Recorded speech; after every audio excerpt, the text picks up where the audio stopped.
the sociodrama wasn't just a bit of fun. We weren't just doing a role play, but we were making meaning of the world together. Well, I mean, maybe a psychodrama comes out of it, you know? If you could give me a few differences between psychodrama and sociodrama. You listen to your favourite song and it evokes all of these feelings in you, and then someone says, so tell us what it's like listening to your favourite song. Oh, if you remember the first time in training, I was like, whoa, I'm shutting down. What's happening in this room? They're part of a system that does not serve them, that privileges one group of people in society and doesn't privilege another. The question that we're having is, what does it take to be a good ally? Or sociodrama is it gives us an experience to feel what it's like to be free, to be in different roles, to make mistakes, to have successes, and I want that for all of us. Hello and welcome to another episode of Let's Talk. We've had experts in the past who have spoken about psychodrama. Psychodrama can be broken into three segments: psychodrama, sociometry, and sociodrama. Today, let's talk about sociodrama. And our guest is Cissy Rock. Cissy Rock is a passionate community worker and she helps people be visible and find their voice. What I really love about sociodrama is that I'm able to take it and apply it in schools with children, teachers, and parents. Children can be really challenging to work with, but sociodrama is beautiful there.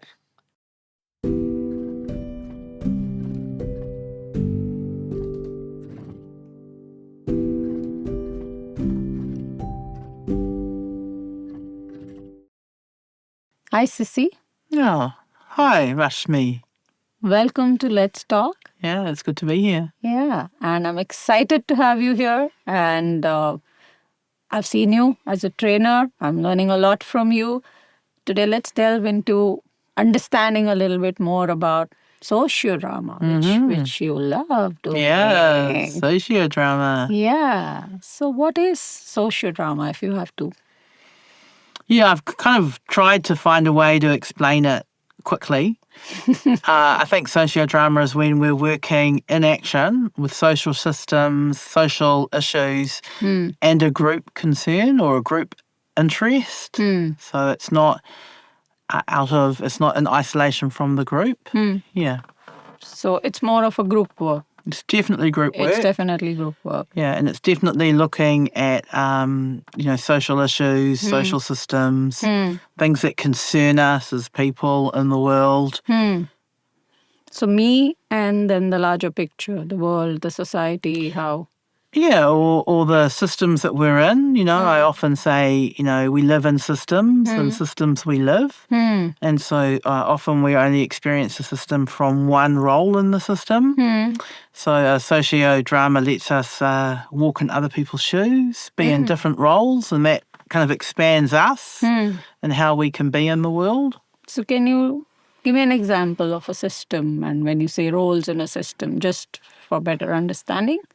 I was thinking about, perhaps when you're in a restaurant, you've got some customers, you've got some chefs, you've got some waiters, you've got the people who supply the food. So these are all different roles in this system. And often we experience it only as the person eating the dinner. We don't think about what it's like for the chefs in the kitchen or for the wait staff. And in a sociodrama, we might have an unhappy customer. And so then the unhappy customer can enjoy being very unhappy. Yeah. But then the waiter has to go and tell the chef, and then the chef's very unhappy. And then we reverse roles. So you're now the unhappy chef's the unhappy customer and can get to experience what's happening here. Yeah, all through the system. Yeah, that's great. And sociodrama also comes, like you said, there's a J.L. Moreno had a process. So there's psychodrama, there's sociometry, there's role theory, there's sociodrama. Most of the people love to train and become psychodramatists. Some of them go into role training, as you said. Some of them get into sociometry. There's a very few people who want to be a sociodramatist. You are one of them. What made you choose this? Yeah, well, I think I love people and I love working in groups. And I'm very interested in the healing of society. So I think Sociodrama is a very good fit for me. You know, I work in community development, I work in groups, I work in organisations. So, I'm not that interested in just doing one-to-one work, though I think it's very powerful. And I think psychodrama, I sort of think the whole thing is psychodrama. And I think all of us should be able to direct psychodramas, do role training, use sociometry, and direct sociodramas. But I guess in New Zealand and Australia, we have a specialty, so we end up graduating under one of these specialties, and mine's sociodrama. You do a lot of community work, like you said. So how's your experience been there, and since how long have you been doing this? Yeah, well, I guess we're all members of the community. So at what point do we stop kind of just being in our community and start doing work? But I've worked in local government and I've run my own business now for 10 years doing community development. And I think everyone knew me as a facilitator, so, Cissy's a great facilitator. She'll come and run meetings. She can run projects. But the more that I look at the work that I'm doing sociodramatically, so I'm thinking, what's the system we're operating in here? What are the different roles that people have? What are the possible interventions in the system? So I'm thinking that. Or I'm working with a group and I say, let's get some cushions. There's a manager here, then there's the manager's boss, then there's the worker, and then, there's the customer at the other end. What do we see happening here? And they go, the middle manager is the person that holds all the power. The other ones, so the more you start using the method and integrating it, it's not that you, because it's an applied method, right? So sociodrama, psychodrama, we're applying it to our professional identity. So I've just feel like I've really integrated. It was actually only a few weeks ago. I woke up and I thought to myself, from now on, all I'm going to do is use psychodrama in my life. I'm not going to have this separation. I'm facilitating this meeting and I'm doing sociodrama here. I want to use the method in everything that I do. Oh, that's cool. That's nice. It's bold. Yes, it is. We'll see how it turns out. Also, I like the idea. I took some elements and some things that I learned in training. I took them out into the school system. I tried that with children. So it's also one-to-one has a lot of resistance when you have to work. But when you're working with a group and if you're working on a social issue, do you feel you're working on that issue, but somewhere you're also doing your own work there? I think I said, like when we're in systems, it's like being in a river. So we can't help but be impacted by the forces of the system or by social norms. So we're doing our own work in terms of who we are and how we want to show up in the world.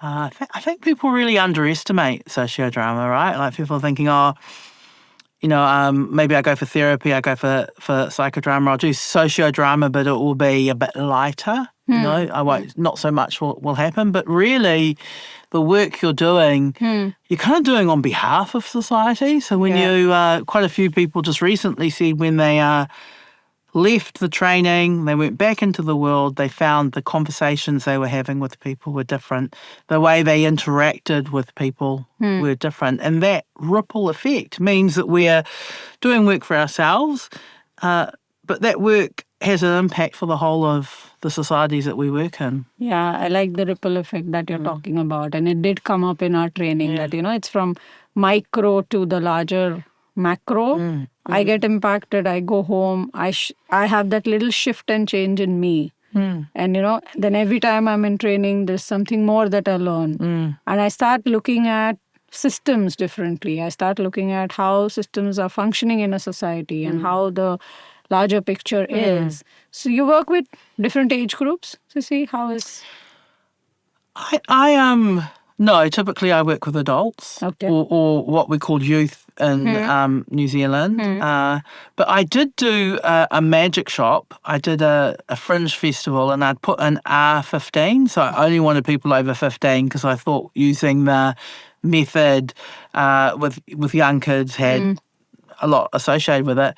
But these two young kids were there in the audience. Anyway, they came up to the magic shop and wanted a spell to help them make friends at playtime, at school. And, and I did something very gentle and the other adults were very gentle. And I thought, this felt pretty powerful. So I think working with kids would, be very rewarding. It's just not something that I've done yet. Also, like I said, the resistance that I see in the school system, they're like, oh, now she's come, I don't know what they're going to do, and we are going to get into... Now they've switched the word and they call it enrichment cell and not therapy time or counseling, just to keep it separate. But in a sociodrama, it's like you take roles and everybody is in the action and, there's so much work getting done without even realizing that we are doing such a huge amount of work over there.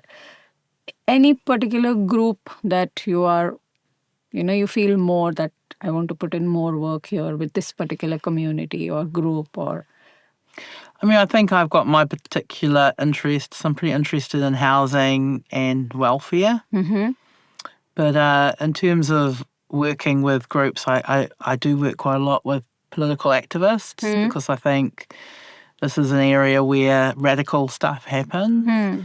But it's across the board for me, really. I think it can be just as powerful working with people in government as it can be with activists, as neighbours, people who live next door to each other. That's interesting. Yeah. That would be nice, working with neighbours. I do a lot of work in neighbourhoods. That would be... It's, the community kind of... I feel like it's... These two words go hand in hand, neighbourhood, community. That's how that whole system works. You also travel. I do travel. You're in India right now and you're training us. And how do you, because when you talk about society, system, there's a culture that's at play, and how do you manage that difference? It will be completely different in New Zealand from what it is in India. And you also travel the world. So how does that play out? Well, look, I don't even know if I do manage it that well. You might have to tell me how well I manage it. Of course you do. But I think the thing about sociodrama is you're not the expert. So you're coming in and you're working with what's of interest to the group. So in the groups that I've done in India that you've been part of, we've seen what's emerged, and it's emerged in a cultural context or a local context. For me, some of the dramas were happening in Hindi, and that didn't seem... I thought, what's that going to be like? Well, actually, I could feel what was happening. So I think that's about, you want to work with the group. You want to work with what's interesting to the group, what's relevant to the group, and it will come out if you warm up that group to be able to do that. And then you might do a miss, like I think in one of the sessions, I said, let's go to the opera. And it's like, what's an opera? But one person knew, and then everyone got going with it. And then people said, well, we'll be at the opera in a minute. And so, that was kind of a mirror to me that, you've chosen some quite European ideas here, Cissy. And because I was working with the group and we were warmed up as a group, they weren't rejected. So that's the balance. Like you also then later did something with the autos that you're traveling in. So you pick those elements of what you see in that country and you bring it here. And then people... But yes, they did connect with the opera as much as they connected with the other dramas. So that's interesting. I think it's not a barrier. And if you're getting the group to identify the elements in the system, who needs to be here, then you're not controlling that. They're the ones saying some singers, some security guards, some audience, some coat takers, some ushers. And I was thinking about on the meet and greet when I was giving the example, I was sort of saying, like we're layering things. So, you come to an intro, but actually, we need to go to 20 intros to layer it. Now, normally I'd probably use a chocolate cake to say, oh, we all make our favourite chocolate cake or we all make our favourite macaroni cheese. But I thought, I'm talking to the Indians. I will use samosa because I love samosa. So I do try to sort of think, what's something that's common in the Indian culture. And I know samosas are because I've eaten lots of them here. They're one of my favourite foods. Yeah. That's interesting. And that's why I've seen you, that you want to live local, eat the local food, interact with people, see what's in this system and then bring that out like you did it with the samosa. Like if you do that in New Zealand, people would be like, what are you talking about? So we love samosas in New Zealand. Very common food in New Zealand. But New Zealand versions of samosa? Okay. Not so spicy. Not so spicy. I know you've been with the food here. So if you could give me a few differences between psychodrama and sociodrama, what would those be? So Moreno had a method, and that method, when we're working with individuals, is psychodrama, and when we're working with the social, is sociodrama.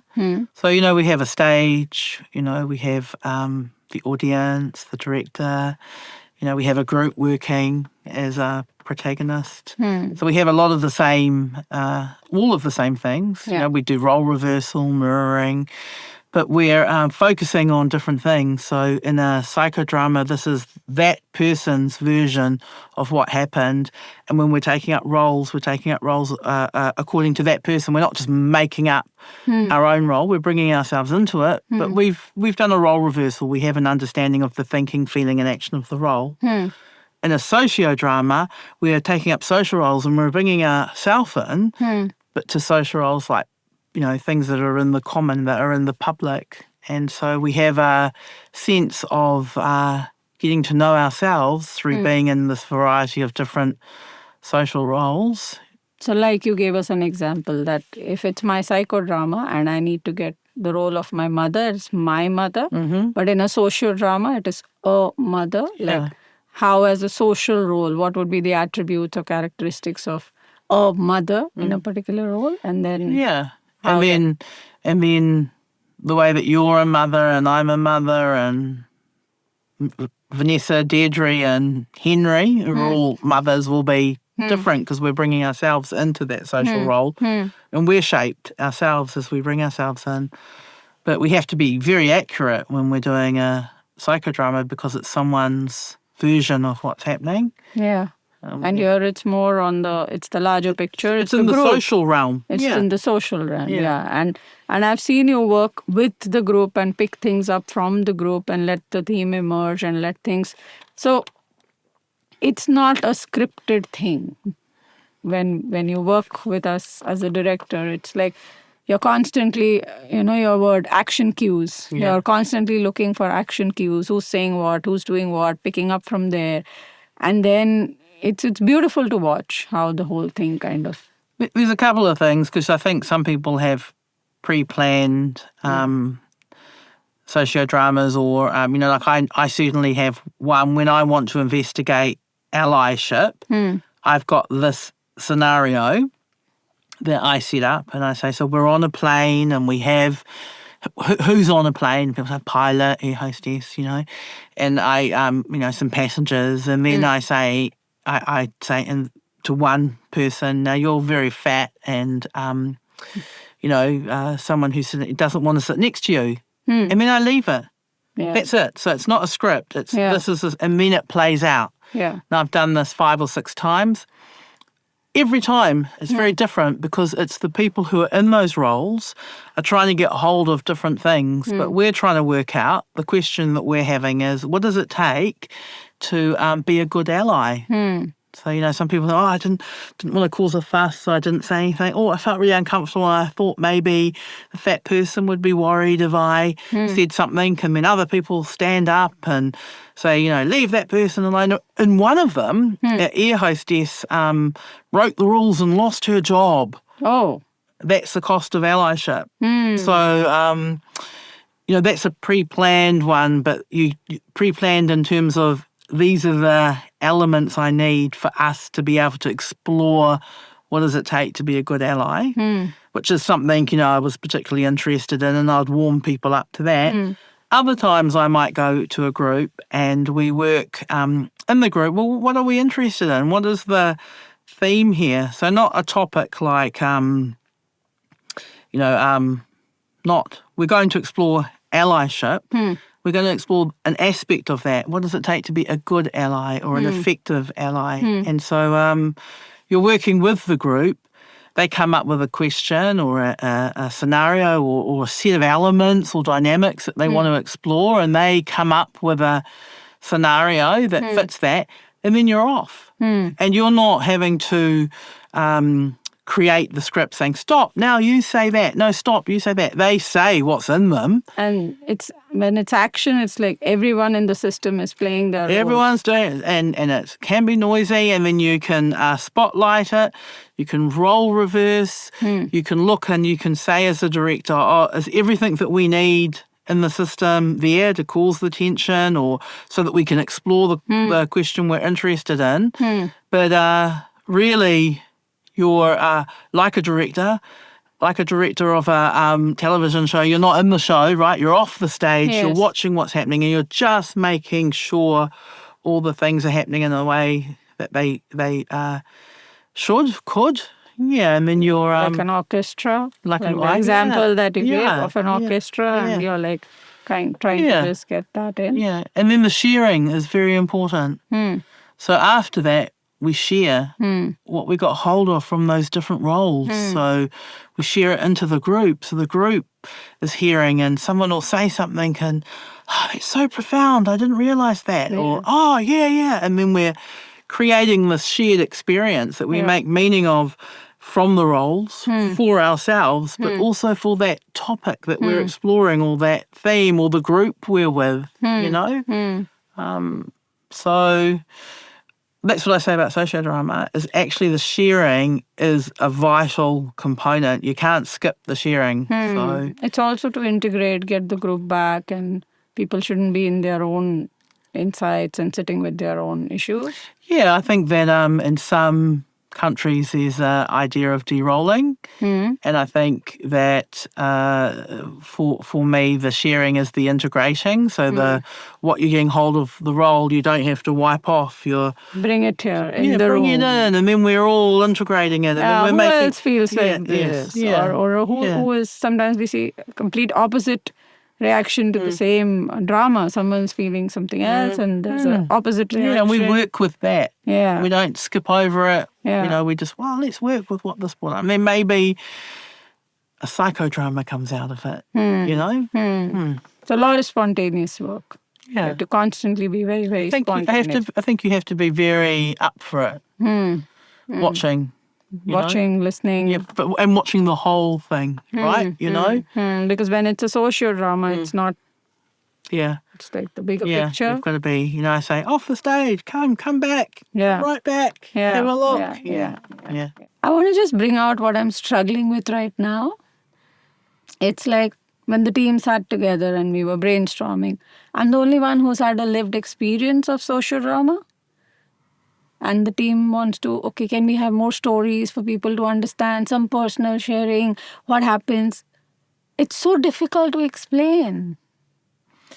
I think that's the same with psychodrama too, right? Like psychodrama, sociodrama, you can't market it through a pamphlet or, a video, or you can read a book, but actually you can only really make sense of it from being part of it. It's an experiential method. It's about people being together in action and feeling things in their body. And you can't describe that. And that's what makes it so kind of hard, right? Like all the marketing plans you want to have. Come to my sociodrama, but and people don't understand what am I talking about? Like the issue I'm having. I know this method is powerful. I know it'll work beautifully with. My focus keeps going on children. So it'll work beautifully with the learners in school because you're not going at them. You're just putting them in a system, like putting them in an airplane. Oh, they would love to be a pilot and an air hostess. And it's fun and it's game for them. And they just come be a part. And in the end, when they sit in the sharing is where they are like, oh, but all this also happened to me while I was with you in this drama. So the issue I was asked to work on was that there was this, class of kids who were together for a very long time. And then a few new kids who came in who were not kind of accepted in the group. And there were complaints every day. I didn't go talk about that at all. I just did this. Right. So just with the role reversal of how that obese person feels, how the pilot feels, how the person sitting next to me feels, it's like you will make sense of what you need to make sense. Am I making sense right now? From that experience, you will get a sense of what's in it for me. Where is this touching? Yeah, I think it's too hard to put words to something that's felt. So, you listen to your favourite song and it evokes all of these feelings in you.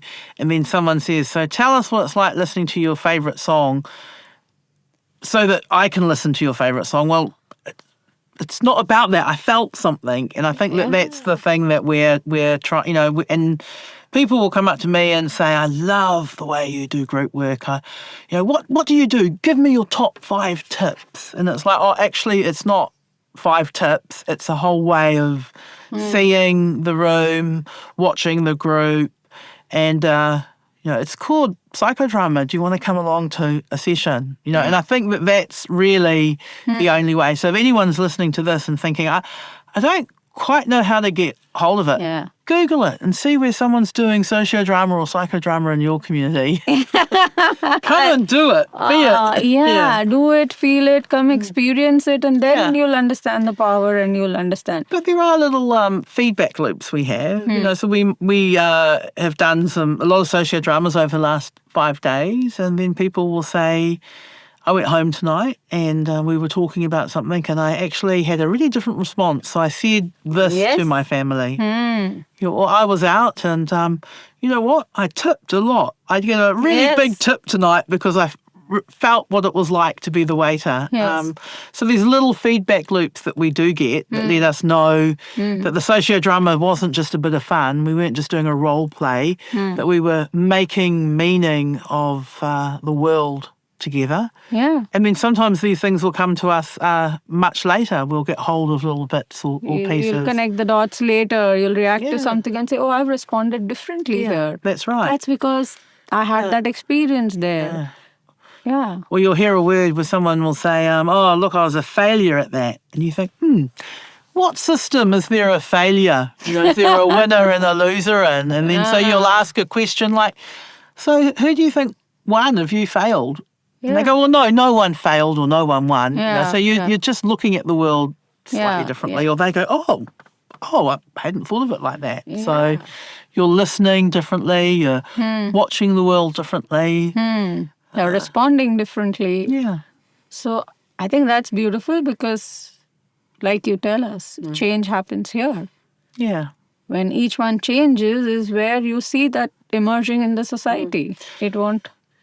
It's about humanity, right? Like, I think I'm really interested in humanity, and from a position of having been a single mother in New Zealand, living off very little money, trying to work out, if a child gets an invite to a birthday party, have I got enough money to buy a present for my child to go? Like things that we all, not all of us experience, but I experience, which I think gives me more empathy towards people that find themselves in systems that don't serve them. So, they're living in poverty, or they haven't got a house, or, their teeth are rotten, so they're pulled out because they haven't got enough money to go to the dentist. So this really interests me. And I don't believe we're going to change as a society. And I'm thinking predominantly in New Zealand. unless we have some shared experiences, we reverse roles, we broaden the system, we get going and we go, oh, it's not that these people need to pull up their socks. It's not that they've made bad choices in life. It's that they're part of a system that does not serve them, that privileges one group of people in society and doesn't privilege another. And the drama that we did around that, and how it's in our mind that, oh, the one who are less privileged have these feelings and these thoughts. We saw the pressure on the ones who are privileged, the pressure of that system, of the social forces. Yeah. So I'm feeling better because, yes, it's so difficult to explain this, and it's only when you come and experience it that you understand what it is, and then you take those small changes out. And it's not for watching, like you said, theatre of the oppressed, playback theatre, there's an audience who are having some form of entertainment, but this isn't about entertaining anyone. You're actually in the drama to be in the drama, and we're all in the drama. Do you get this? Because sometimes it's like, it's like, oh, I don't want to participate, I want to watch what's happening, like a theatre show. Very rarely, because I think when you do the warm-up, people actually, I think even we noticed people either jump up and want to be in it, or I work with the audience. Yes. So what are you seeing here, and where is power present? But then also it's okay because you can still be participating. But I think you've watched a sociodrama. Sometimes it's pretty hard to tell what's happening because there's one scene happening here and another scene happening here. It's chaos. It can look like chaos, right? It looks like, But when you're in it, you actually don't feel that chaotic because you're in role doing your thing. Yeah. That's also been my journey. How, if you remember the first time in training, I was like, whoa, I'm shutting down. What's happening in this room? The waiter is doing something, the chef is saying something, and, the whole room was in action. And then I reflected that what chaos does to me. It's not what's here, it's how it's affecting me. To now, 1 year down the line in the training now, I was okay. And I was like, okay. They are doing what they are supposed to do in the place where they are. Why am I getting affected? But yeah, when we're in, people talk about being triggered or things happening to us. And I think when we can get hold of the fact that sometimes it's an idea of that society has on us, I think we talked a lot about women should be quiet and, seen but not heard, and be delicate, and and then when we're not, how that's viewed. So we play around with that. How do you behave in a different system? If you're in a restaurant and you're having food, you can't be loud. So we play around with this and this idea of where have we got this idea that we have to be quiet, and what does it mean to try being loud? And then suddenly, some people were saying, I'm so much more confident now that I've tried being confident, or I experienced joy and I feel different. Roles that you wouldn't necessarily get a chance to be in your life, you get to experience in sociodrama, and they stay with you. Yes, they do.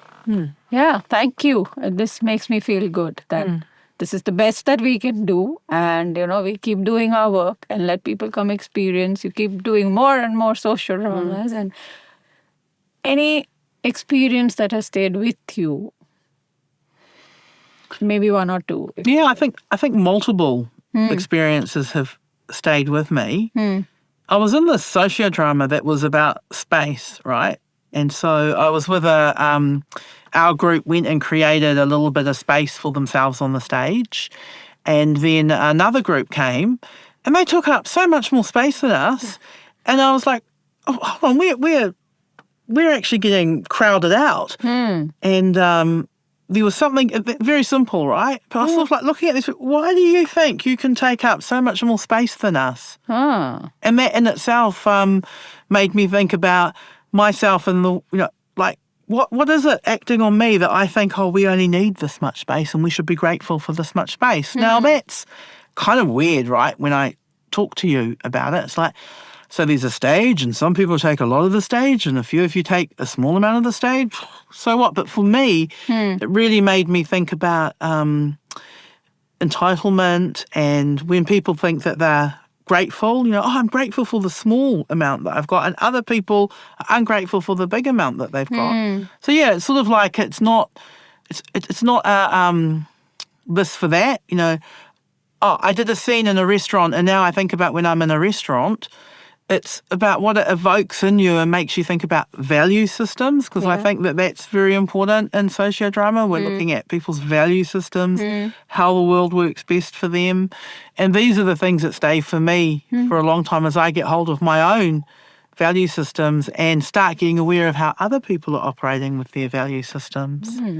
I think maybe the opera will stay in my mind for a while. Yeah. That we just did. Yeah, that it'll be for me too, because for me the first thought was like the others, a lot of others, I've never been to an opera. How do I participate in this?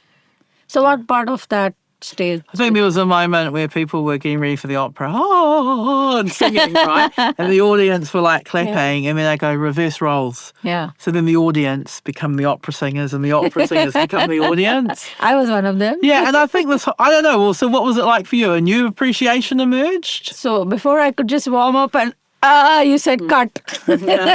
But still going and standing there and getting into there's a stage and the people and I'm in spotlight. Yeah. And with the stories that the opera singers had shared, so that was, it was good. Yeah. Even though I got it for a moment, it gave me the confidence to be there. I was thinking there's a difference when you're a audience member and when you're performing, and to appreciate each other. Yeah. You need each other, right? An audience needs a performance, but a performance needs an audience. Yes. So Yeah. So understanding both roles.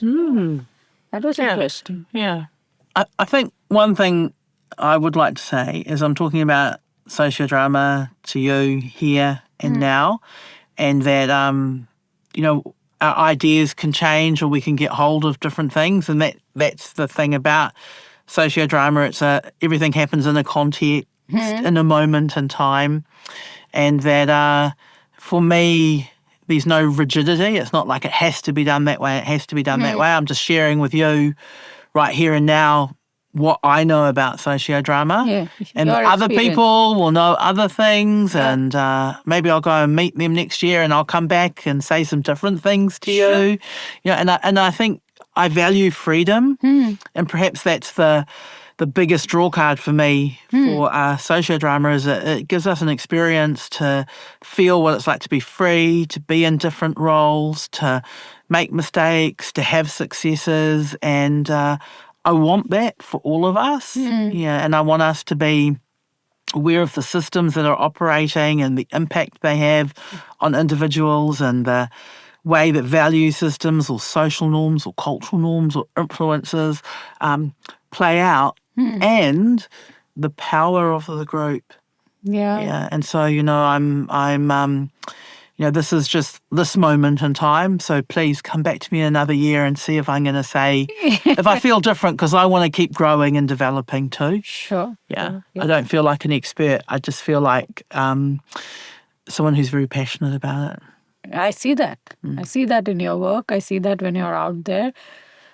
The life that you bring in and the way you just play with everything in the room. And it's not about, it doesn't look like it's about you at all. It's about what's here. What can I play with? What can I bring out? So that's beautiful to even watch that and learn from that and sense that, what's going on. Yeah, and I want us all to keep learning and developing and growing, not to stay still.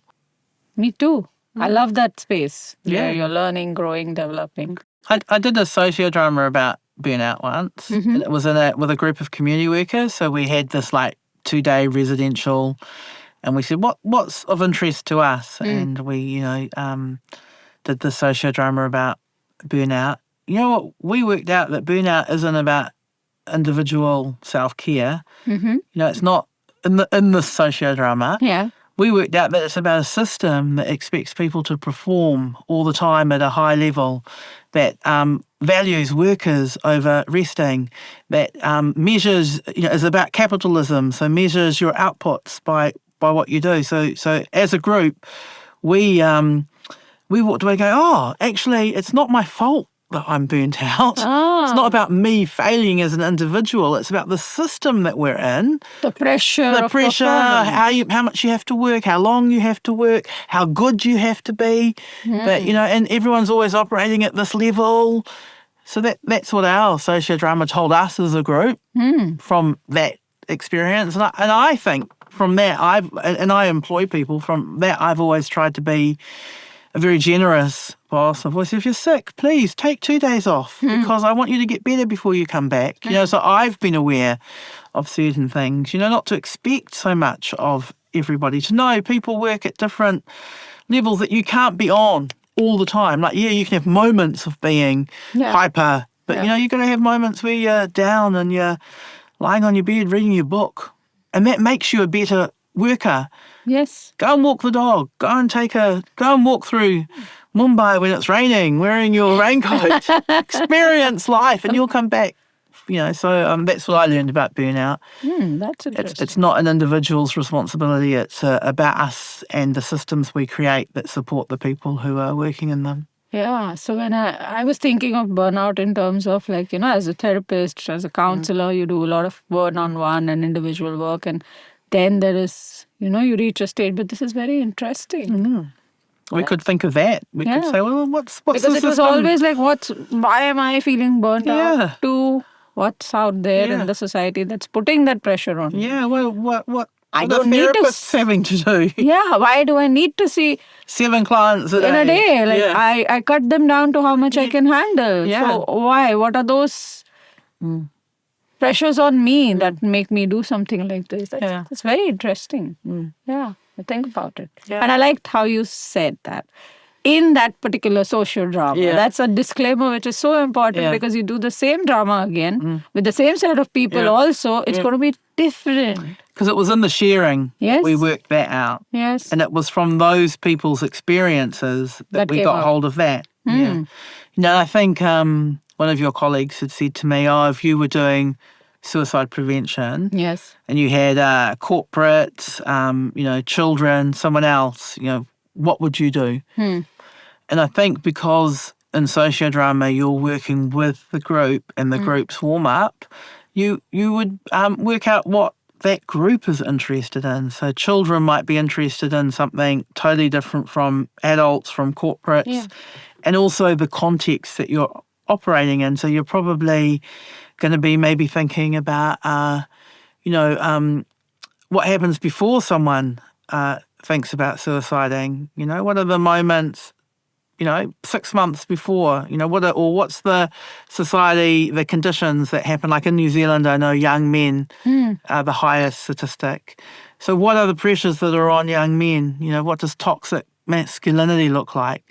Maybe you're working with people whose children or partners have suicided, and so you might have a totally different warm-up there. So you can't really look at the topic without working with the group, their warm-up, their interest, their thing that they want to work with. So it does mean you're going to be on your toes. And it does mean, that's the other thing that we haven't mentioned yet, there's a level of research that's required in Sociodrama. Like, you can't produce, like, I would have to go and do a lot of reading about suicide and researching so that I knew the breadth of the system and some of the information, or I'd have to know people in the room knew that. Yes, Like, I think we were thinking about doing a drama about something, and then none of us knew anything about it. We're like, well, if none of us know anything about it, we can't really do that drama. We can't make it up. It's not a...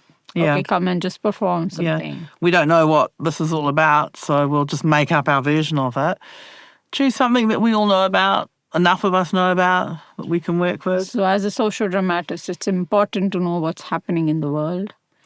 I think it is. Yes. I think it's very important. Like, I think I was asking you about the assassination that happened in America. Yes. I'm thinking about what's happening in my own country. You want to... And I think maybe that's why I like travelling too, because I want to broaden my experiences. If this is all you know, it's kind of hard to come up with different responses. When you're out, when I'm out in the world and doing my favourite thing, being in an auto, going through the rain, feel so alive. I've got an experience, something in me that... means that I have a different experience of the world when I'm back in New Zealand walking along the beach. I can really appreciate that. I go, oh, there's just me and the dog on the beach. Bet that would never happen in Mumbai. You know? Never. Have a beach to yourself. You know, but you don't know that until you've been somewhere else. Yes. Yeah. Yeah, how that would look like. Yeah. Yeah. You take it for granted. Of course you can have a beach to yourself because that's what it's always been. Yeah, that's my reality. Yeah. That's Yeah. my lived experience. Yeah. That's interesting. It's great, Cissy. Thank you for being here and taking us through your journey and telling us about Sociodrama. Well, thanks for having me. And I just love that we're come to the conclusion that we can tell you as much. We could go on for hours, but the best thing to do is to Go and show you. not tell come be you. it. Yeah. Come and do it. Yeah, Experience it. Yeah. Yeah. Like you said, Google it. Where's the next Sociodrama Yeah, yeah. happening in your space? Yeah. Yes. Excellent. Thank you.